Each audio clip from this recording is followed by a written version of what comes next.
Hi అండి, అందరికీ నమస్తే. ఈరోజు క్యారెట్ రెసిపీతో మీ ముందుకు వచ్చేసాను. క్యారెట్ అయితే నేను 2 ఐటమ్స్ చేశానండి. పల్లి పౌడర్ వేయకుండా కొంచెం చేశాను, పల్లి పౌడర్ వేసి కొద్దిగా చేశాను. ఎలా చేశాను ఏంటి అనేది వీడియో చూసేసేయండి. ముందుగా అయితే ఛానల్ సబ్స్క్రైబ్ చేసుకొని లైక్ ఇవ్వండి. ఇప్పుడైతే నేను 1/2 kg అయితే క్యారెట్ తీసుకున్నాను. వాటిని 1-2 సార్లు నీట్గా కడిగేసుకున్నానండి. కడిగి అటు ఇటు కొనలు కట్ చేసుకొని 1 లేయర్ మొత్తం ఇలా జువేసుకున్నాను. పైన పొట్టంతా కూడా 1 లేయర్ వరకు ఇలా తీసుకున్నాను. ఇలా తీసుకొని చేసుకున్నామంటే బాగుంటుంది. ఇలా అనమాట. ఇప్పుడు మనకు కావాల్సిన సైజులో మనం ముక్కలు కట్ చేసుకోవచ్చు. నేనైతే చిన్న చిన్నవిగా కట్ చేసుకున్నాను. ఇలా చూడండి, చిన్న చిన్నవి కట్ చేసుకున్నాను కదా, చాలా బాగుంటుంది. తినేటప్పుడు ఇలా చేసుకున్నామంటే తొందరగా కూడా మనకి ఉడుకుతుంది, చిన్న సైజు ఉన్నాయంటే. కానీ ఇప్పుడు ఇందులోనే తగినంత ఉప్పు వేసుకుంటున్నాను. వేసి ఒకసారి బాగా అలా కలిపేసుకొని స్టవ్ మీద పెట్టేసుకుందాం. మీడియం ఫ్లేమ్ పెట్టేసుకొని ఒక 5 మినిట్స్ ఉంటే చాలండి. క్యారెట్ అనేది తొందరగా ఉడికిపోతుంది కదా మనకి. ఇదిగో చూడండి, కలర్ చేంజ్ బాగా వచ్చేసింది కదండి. ఉడికిపోయింది క్యారెట్ కూడా. మనం వేసిన వాటర్ కూడా మిగిలిపోయింది, చూసారా, మెత్తగా అయిపోయింది. ఇప్పుడు స్టవ్ కట్టేసుకొని ఈ వాటర్ అంతా దింపేసుకుందాం. ఇప్పుడు బాండిల్ పెట్టేసుకొని ఆయిల్ వేసుకుంటున్నాను. ఆవాలు, జీలకర్ర వేసుకోవాలి. అవి చిటపట అనగానే ఒక ఎండుమిర్చి తీసుకున్నానండి. దాన్ని నేను తుంచి వేస్తున్నాను ఎండుమిర్చిని. అలాగే ఒక తెల్లగడ్డ అయితే తీసుకొని పెద్దపాటిది, వాటిని పొట్టొల్చుకొని ఇలా వేసుకుంటున్నాను. తెల్లగడ్డ పాయలు అలా ఉడకనిచ్చి పౌడర్స్ అయితే వేసుకుందాం. 1.5 స్పూన్ అయితే మిర్చి పౌడర్ వేసుకుంటున్నాను. అలాగే 2 స్పూన్స్ ధనియా పౌడర్ వేసుకుంటున్నాను. 1/2 kg కండి 1.5 స్పూన్ మిర్చి పౌడర్ వేసాను. 2 స్పూన్స్ ధనియా పౌడర్ వేసుకొని బాగా ఇలా కలిపేసుకుందాము. తొందరగా మాడిపోతుందండి ఇది. అందుకే నేను ఇలా కొద్దిగా ఫస్ట్ వేసి తర్వాత కలబెట్టేసుకొని మిగిలిన వేసుకుంటున్నాను క్యారెట్ ముక్కల్ని. పౌడర్ మాడిపోతుంది కదా, అందుకని అలా చేశాను అన్నమాట. ఇప్పుడు వీటిని బాగా కలుపుకుందాము. క్యారెట్ మంచిది కదండి హెల్త్కి. చిన్నపిల్లలకి డైలీ క్యారెట్ ఏదో ఒక రూపంలో కొద్దిగానే ఇచ్చామంటే కళ్ళకి మంచిది కదండి. పెద్దవాళ్ళకైనా చిన్నవాళ్ళకైనా క్యారెట్ అనేది చాలా మంచిది. డైలీ ఒక గడ్డన్న అలా తింటే కానీ హెల్త్కి మంచిది, ఆరోగ్యానికి. బాగా కలుపుకుందాము. ప్లేట్ పెట్టి ఒక 5 మినిట్స్ పాటు అలా వదిలేద్దాం. మనం వేసిన పౌడర్స్ అన్నీ కూడా క్యారెట్ ముక్కలకంతా ఆ ఫ్లేవర్ అనేది పట్టాలి కదండి. లోపల ఆవిరితోనే ఉడికిపోతుంది సిమ్లో పెట్టేసుకున్నామంటే. ఆల్రెడీ ఉడికాయి కదండి ముక్కలు, అందుకని. ఇప్పుడు ఇందులో కరివేపాకు, కొత్తిమీర వేసుకుంటున్నాను. వేసుకొని బాగా కలిపేసుకొని మళ్ళీ ఒక 1/2 మినిట్ అలా ప్లేట్ పెట్టేసుకున్నామంటే ఆ ఫ్లేవర్స్ అంతా కూడా మనకి ముక్కలకు పడతాయి.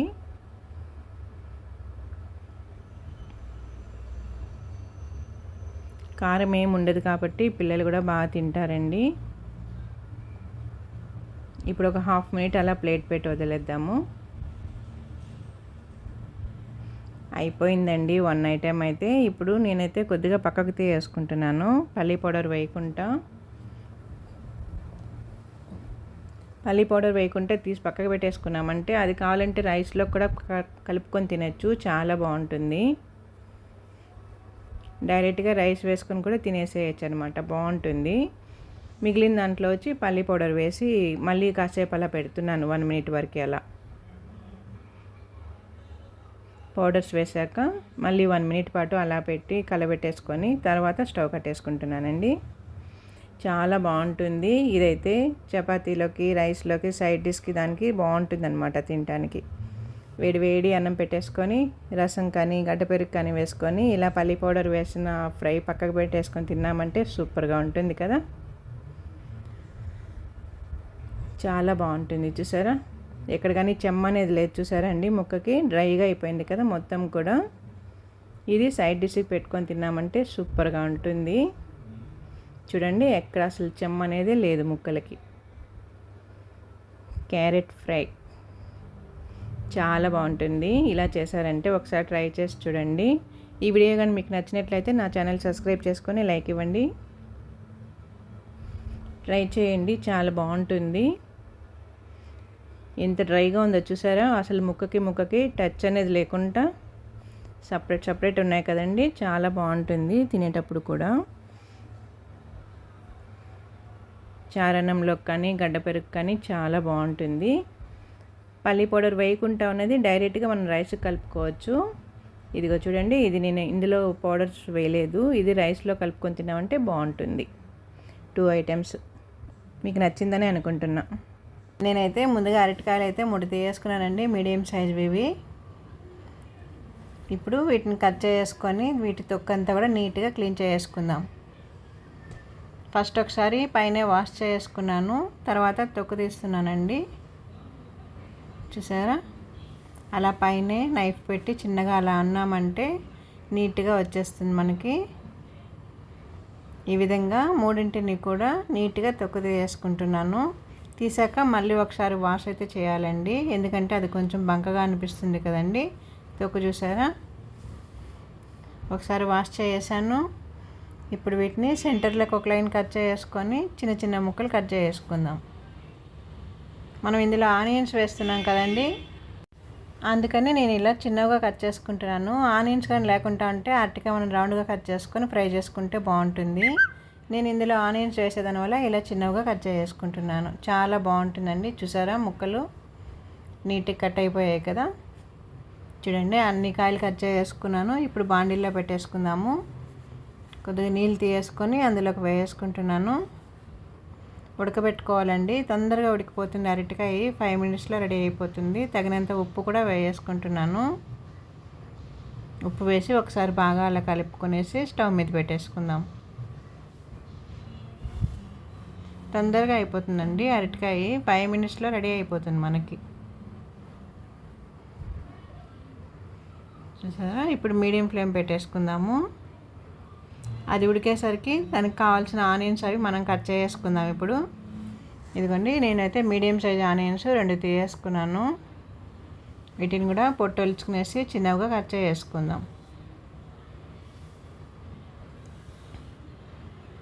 ఆనియన్ పొట్టు ఒలిచాక మళ్ళీ ఒకసారి క్లీన్ చేస్తానండి. లాక్డౌన్ అప్పటి నుంచి అట్లా అలవాటు అయిపోయింది. మంచి పద్ధతి, ఎప్పుడు అట్లే కంటిన్యూ చేసుకుంటే మంచిదే కదండి.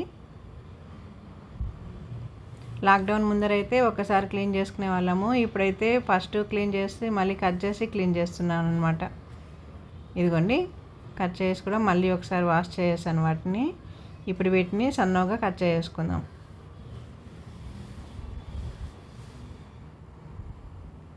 చిన్న ముక్కలుగా కట్ చేసుకుంటే కానీ మనకు ఫ్రైలోకి బాగుంటుంది, తాలింపులోకి. ఈ విధంగా అండి, కట్ చేసేటప్పుడు వేళ్ళు మాత్రం జాగ్రత్త.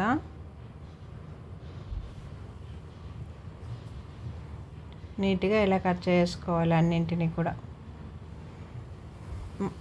చూసారా, ఆనియన్స్ కట్ చేసుకున్నాను. అలాగే ఒక తెల్లగడ్డపాయ అయితే దంచి తర్వాత పొట్టొలిచి పెట్టుకున్నాను. అలాగే కొత్తిమీర, కరివేపాకు కూడా తీసి పక్కకు పెట్టేసుకున్నాను. ఇప్పుడు మన అరటికాయ చూడండి, మనం ఇవి కట్ చేసేసరికి అది ఉడికిపోయింది కదా, బాగా మెత్తగా ఉడికిపోయింది. ఇప్పుడు స్టవ్ కట్టేసుకొని వాటర్ అంతా వంచేసుకుందాం. స్టవ్ కట్టేసాను. ఈ వాటర్ వంచేసి అరటికాయ తీసుకొద్దాము. ఇప్పుడు వేరే బాండలు పెట్టేసుకొని అందులో ఆయిల్ వేసుకున్నానండి. 1 స్పూన్ ఆవాలు, 1 స్పూన్ జీలకర్ర వేసుకుంటున్నాను. జీలకర్ర అన్నింటికి వేసుకోవచ్చండి, జీర్ణానికి మంచిది. అవి చిటపట అనగానే మనం కట్ చేసి పెట్టుకున్న ఆనియన్స్ ముక్కల్ని ఇందులోకి వేసుకుంటున్నాను.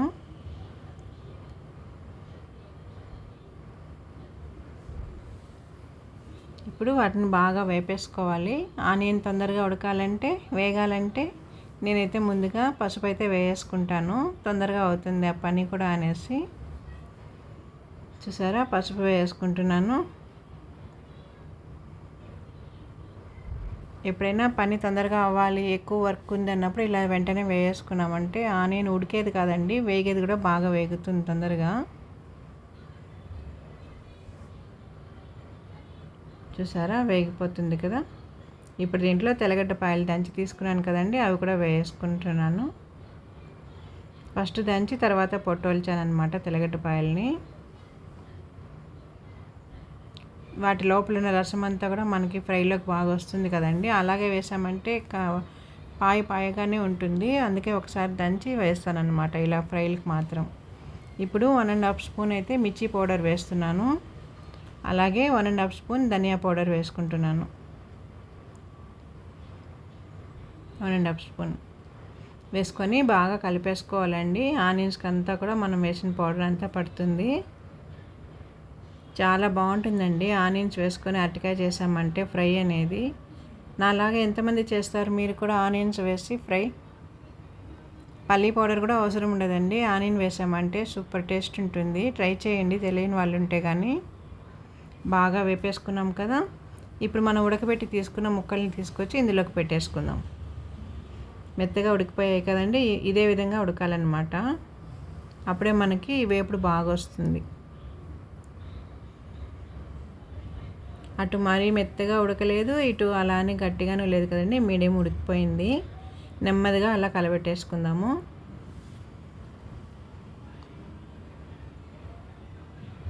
సరే, బాగా కలబెట్టేసుకున్నాం కదా.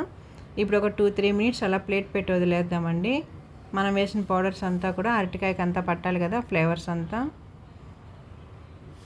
ఒక 2-3 మినిట్స్ అలా పెట్టేసుకున్నామంటే సిమ్లో పెట్టుకొని మనం వేసినవంతా కూడా ఆ ఫ్లేవర్ అంతా అరటికాయ ముక్కలకి వస్తుంది.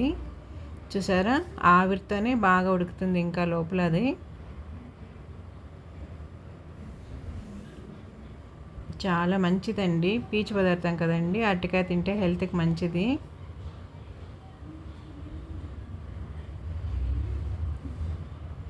ఇప్పుడు ఇందులో కొత్తిమీర కరివేపాకు వేసుకుంటున్నాను.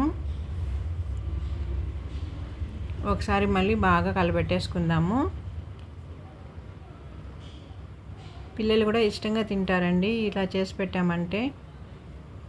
వేడివేడి అన్నం పెట్టేసుకొని వేడివేడి అన్నం పెట్టేసుకొని మిరియాల రసం వేసుకొని ఇలా వేపుళ్ళు పెట్టుకొని తిన్నామంటే సూపర్గా ఉంటుంది కదండి. ఆహా అనాల్సిందే అనమాట ఎవరైనా కూడా.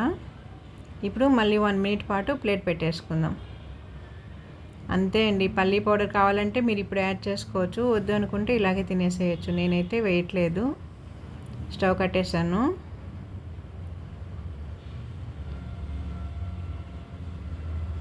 చాలా అంటే చాలా బాగుంటుందండి. అయిపోయింది, ఇప్పుడు మనం స్టవ్ కట్టేసుకుందాం.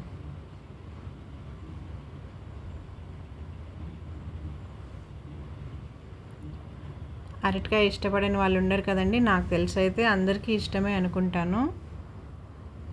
చాలా బాగుంటుంది, రోటీలోకి కూడా బాగుంటుందండి. పెట్టుకొని అలా రోల్ చేసుకొని తినేసామంటే సూపర్గా ఉంటుంది రోటీలోకి కూడా. స్టవ్ కట్టేస్తున్నాను. ఒక 2 మినిట్స్ అలా ఉంచేసుకొని తినేయడమే ఇంకా. చూసారా ఎంత పొడి పొడిగా వచ్చేసిందో చల్లారేసరికి. ఈ వీడియో కానీ మీకు నచ్చినట్లయితే నా ఛానల్ సబ్స్క్రైబ్ చేసుకొని లైక్ ఇవ్వండి. పల్లీ పౌడర్ వేయకుండానే మనకి అరటికాయ ఆనియన్ ఫ్రై రెడీ అయిపోయింది. వేపుడు చాలా బాగుంటుందండి, ట్రై చేయండి తెలియని వారు ఉంటే. కానీ ఆనియన్స్ వేసుకొని తిని చూడండి, చాలా బాగుంటుంది. తీయగా కూడా అనిపిస్తుందండి, కారం అనేది ఉండదు. పిల్లలైతే ఇష్టంగా తింటారు బాగా. మా అత్తయ్య అయితే అరటికాయకి ఆనియన్ వేయదు, రౌండ్గా కట్ చేసి ఉత్త అరటికాయ చేస్తుంది. అమ్మ అయితే ఇలా ఆనియన్స్ వేసి ఇలా చిన్నగా కట్ చేసి చేస్తుంది అనమాట. నాకు ఇలా అలవాటు అయింది. ఏదైనా పండగలకి ఫెస్టివల్స్కి అట్లా పెట్టాలంటే అత్తయ్య చేసినట్టు రౌండ్గా కట్ చేసి అప్పుడైతే ఆనియన్ వేయకుండా పెడతాను. చూసారా, ఫ్రై బాగా రెడీ అయిపోయింది, ఇంకా తినేయడమే కదా. ఈ 2 వీడియోలు మీకు నచ్చినట్లయితే నా ఛానల్ సబ్స్క్రైబ్ చేసుకొని లైక్ ఇవ్వండి. చాలా అంటే చాలా బాగుంటుంది, ట్రై చేయండి.